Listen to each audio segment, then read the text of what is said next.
क्या हो अगर कोई ऐसी गोली हो जो इंसान के दिमाग का हर ताला खोल दे, जो आपकी कमजोरी को आपकी ताकत बना दे और आपकी औकात से बड़ी दुनिया को अपने कदमों में रख दे। लेकिन जो भी ऊपर जाता है वो बिना किस्मत चुकाए लिख नहीं पाता है। आज हम समझेंगे एक ऐसी आदमी की कहानी जिसने अपनी जिंदगी बदलने का मौका पाया, लेकिन हर गिफ्ट एक कर्ज लेकर आता है। एडी मोरा न्यूयॉर्क का एक स्टाइलिंग राइटर। उसके कमरे की तरह उसकी जिंदगी भी बिखरी हुई। किताब लिखना चाहता है लेकिन दिमाग खाली पन्ना बन चुका है। उसकी गर्लफ्रेंड भी उसके तंग आ जाती है। एडी की आंखों में सपने हैं लेकिन अंदर सिर्फ डर और असफलता जम चुकी है। उसे टूटे हुए दिन किस्मत उसे ऐसी चीज देने वाली थी जो उसकी जिंदगी को दांव पर लगा देगी।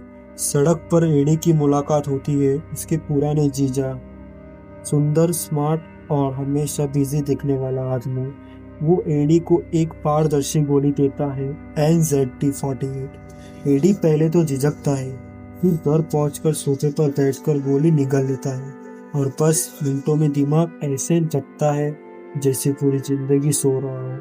रंग चमकीले हो जाते हैं, आवाजें साफ हो जाती है और दिमाग हर छोटी बड़ी बात नोटिस करने लग जाती है। एडी मोरा खुद नहीं समझ पाता ये मैं हूँ या कोई दूसरा इंसान।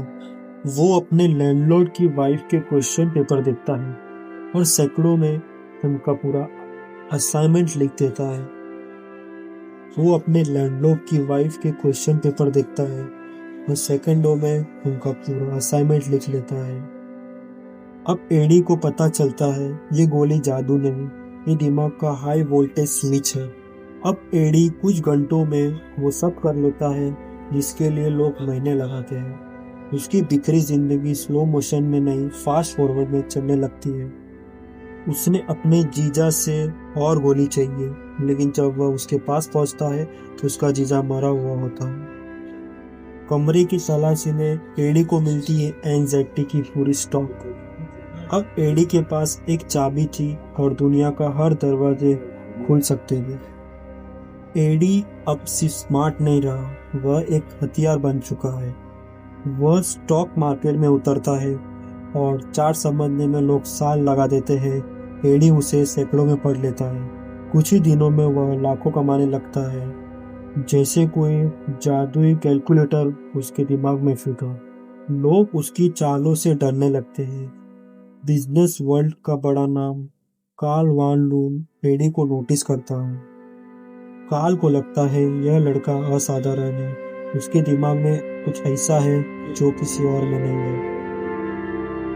एडी उसकी कंपनी के लिए एक बड़ी डील पर काम शुरू करता है। सब कुछ पॉजिटिव लगने लगता है, पर असली खेल तो अभी शुरू हुआ था।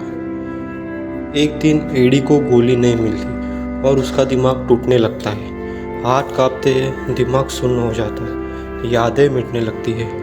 उसे समझ आता है वो गोली का गुलाम बन चुका है। बस बीच एक खतरनाक व्यक्ति लगातार एडी का पीछा कर रहा है, क्योंकि उसको भी एंजाइटी चाहता है। एडी की जान पर खतरा है और गोली खत्म हो रही है। साथ ही पुलिस उसको बुलाती है, क्योंकि जीजा की मौत का केस अभी क्लियर नहीं हुआ है। अब दुनिया उसे पकड़ती है, मारने और इस्तेमाल करने पे तुली है। एडी अब एक ऐसा चक्रव्यूह में फंस चुका है जहाँ हर रास्ता खतरे की ओर जाता है। एक दिन एडी को एक गुंडा पकड़ लेता है। वो एनजीटी पर चढ़ चुका है। एडी भी गोली चुराकर भयानक फाइट होता है। एडी मुश्किल से बचता है। उसका शरीर कमज़ोर है लेकिन दिमाग तेज।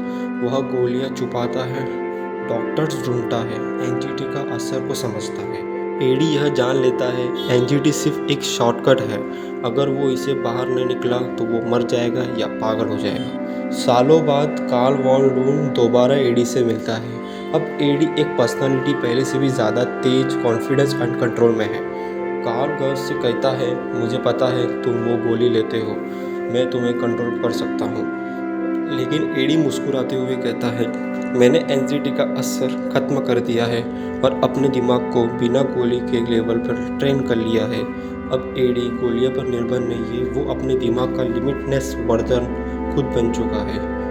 कार्ल समझ नहीं पाता ये लड़का आखिर है क्या, और एडी वहाँ से चलता है और ऐसे इंसान बनकर जिसका कोई मालिक नहीं, कोई सीमा नहीं, कोई डर नहीं। लिमिटनेस सिर्फ एक गोली की कहानी नहीं है, ये उस इंसान की कहानी है जो अपने कमजोरी को अपना ताकत बना लेता है। हम सब में लिमिटलेस वर्जन मौजूद है। एंजाइटी सिर्फ एक सिंबल है, असली ताकत हमारे अंदर है। यदि आप भी चाहते हैं ऐसी और मूवी आपको अच्छी लगे, कौन सी मूवी में नेक्स्ट वीडियो को बनाऊँ, प्लीज़ कमेंट कीजिए, मैं उस पर नेक्स्ट वीडियो। और प्लीज़ बेल आइकन को दबाना भूलना मत।